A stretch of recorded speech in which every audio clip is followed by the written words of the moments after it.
You probably don't remember the exact day your phone stopped being just a tool and quietly became your whole little world. It wasn't one big moment. It was a slow slide that started with, "I'll just check something," and turned into, "I live here now," this glowing rectangle that fits in your hand. Maybe you tell yourself you're not addicted. You just use it a lot. But if you look honestly at your day, you might notice that your first and last view is your screen. Your breaks are your screen. Your boredom is your screen. Your stress relief is your screen. And your real life has slowly been pushed to the edges while scrolling takes the center. And what makes this so dangerous is that it feels harmless. You're just sitting or lying there moving your thumb. No smoke, no blood, no instant drama, so it's easy to believe there's no real cost. But your body and mind are quietly collecting the bill every hour you spend trapped in infinite scroll. Think about your morning. Many people wake up not because they feel rested, but because an alarm on their phone screams at them. They grab the device before they even fully open their eyes. And with that first swipe, the day is already hijacked. You might tell yourself you're just turning the alarm off, but your notifications are waiting like open doors. Messages, likes, news, videos, and without thinking, you tap one of them. And suddenly, you are already inside someone else's life. Someone else's crisis. Someone else's highlight reel. And this happens before you've even had a glass of water or looked out the window. Your brain hasn't had a chance to fully wake up, but it's already being flooded with information and comparison. A huge amount of stimulation in a very short time, and that sets the tone for the rest of your day, fast, scattered, and externally controlled.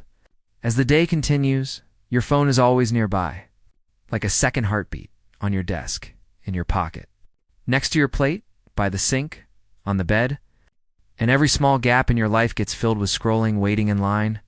Scroll, sitting in a car or on a bus. Scroll, between study sessions or tasks. Scroll, using the bathroom. Scroll. Even when you watch TV, you might still check your phone during boring parts. Your attention is never fully in one place. It's always split, always grazing, never resting. And that has consequences for your brain, even if you don't link them directly. A brain that is constantly bombarded with quick, intense, short bits of content learns that this is normal. It gets used to dopamine spikes from every notification, every funny video, every new piece of drama or gossip, and over time, slower activities like reading a book, listening to a full conversation, doing deep work, studying, even sitting quietly begin to feel unbearably boring. You say, "I can't focus," or "my attention span is gone," as if it's a mystery. But a big part of the story is that you've trained your brain like an algorithm. Reward it with endless micro hits of stimulation, and it will demand more. That's why when you try to study or work, your hand reaches for your phone almost by itself, even if you told yourself you wouldn't check it. You read a paragraph, then check your messages, then another sentence, then a short video. Your brain doesn't get enough uninterrupted time to sink into deep focus. And tasks that once took an hour now take 3 or never get finished, which makes you feel lazy, unmotivated, or stupid. When in reality, your mind is just overstimulated and undertrained in staying with one thing. Meanwhile, your body is not just a passive passenger in this story. It feels every minute of your scrolling posture. Most people look down at their phones, not straight ahead, so your head, which is quite heavy, tilts forward, your neck bends, your shoulders roll in, your upper back curves, and your spine, which was built to hold you upright, is now forced to support weight at an angle. 1 hour like this doesn't destroy you, but many hours every day, for months and years, start to reshape how you sit and stand. You might notice constant tightness in your neck and shoulders, tension headaches that start at the base of your skull, a burning feeling between your shoulder blades, or a dull ache in your upper back after long sessions on your phone. You stretch it out for a moment, maybe crack your neck, but then you sink right back into the same posture because your eyes and brain are locked on the screen, and your body pays each time. Over time, this text neck or phone posture can become your default. Even when you're not using your phone, your head naturally leans forward. Your shoulders hunch, your chest tightens. Your lungs have a little less room to expand fully. Your breathing becomes shallower.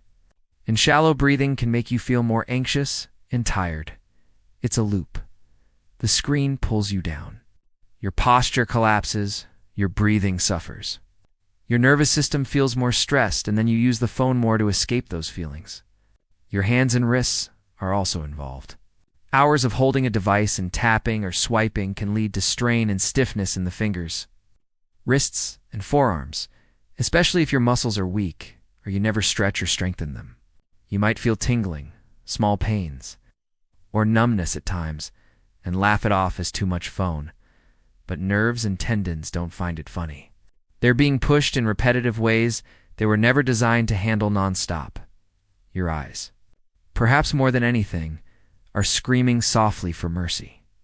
Even if you don't listen, your phone's screen is a tiny bright light very close to your face, and you stare at it from the moment you wake up to the moment you go to sleep. Your blink rate drops when you focus on a screen, meaning your eyes get less lubrication. You might notice dryness, burning, a gritty feeling, or blurred vision after long scrolling sessions. Your eyes don't get a chance to relax by looking far away.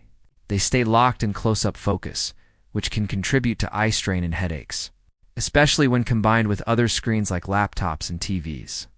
And late at night, when your room is dark and your phone is bright, the light beams into your tired eyes and tells your brain, stay awake, even when your body begs for sleep. That late-night scrolling, which you might call your me time, often steals the very thing you need to survive the next day, proper rest. You lie down, plan to sleep, then think I'll just check for 5 minutes, and suddenly, half an hour, 2 hours pass. You're deep in random videos or posts that you won't even remember tomorrow. Your brain gets pumped with content, and when you finally put the phone down, your mind is buzzing, replaying what you saw, comparing your life to others, worrying about comments, or just overstimulated, and so you stare at the ceiling. Exhausted, but wide awake, unable to switch off. The alarm still goes off at the same time, though, and in the morning, your body drags itself out of bed feeling like you never really slept. Your head heavy, your eyes sore, your mood low, and the first thing you do to numb that discomfort is, again, grab the phone. Constant phone use affects your mental and emotional health in ways that are subtle but powerful. Social media fills your mind with endless images of other people's bodies, lifestyles, relationships, successes, and opinions. And you are not just consuming them. You are measuring yourself against them, often without realizing.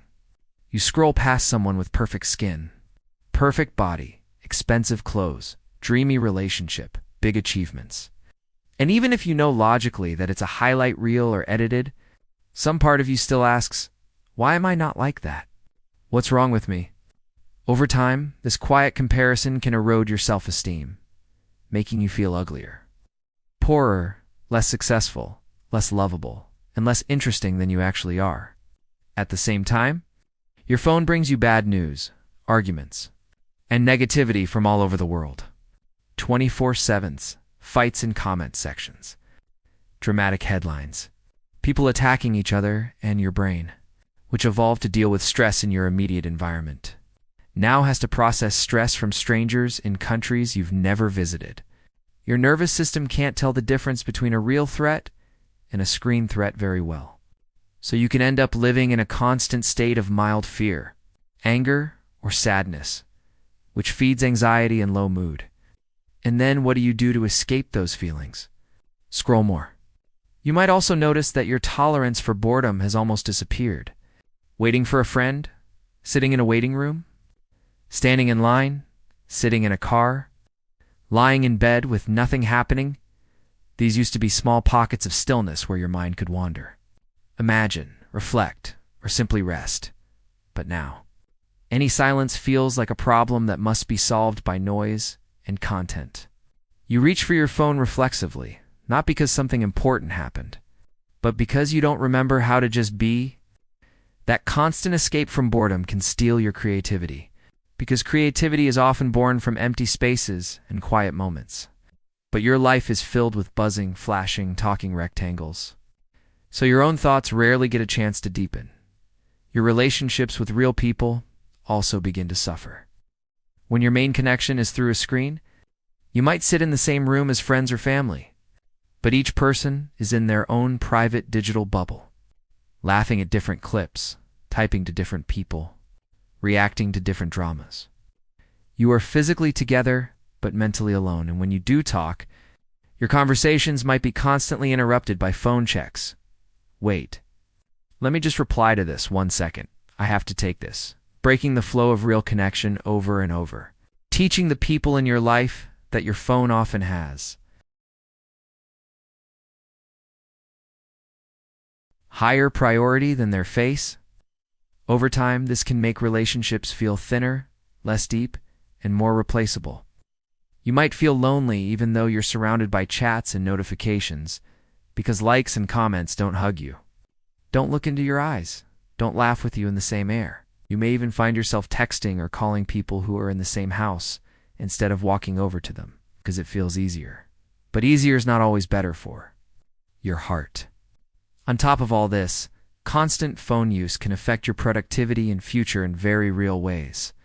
If you are always distracted, always switching between apps, always interrupting your work or study with scroll breaks, your progress slows down, deadlines become stressful, quality suffers, and you may miss opportunities simply because you were not fully present when it mattered. Your grades might slip, your performance at work might be weaker, your dreams might stay in your head instead of becoming plans, all because your time is being eaten in tiny bites by a device that was supposed to serve you, but ended up controlling you.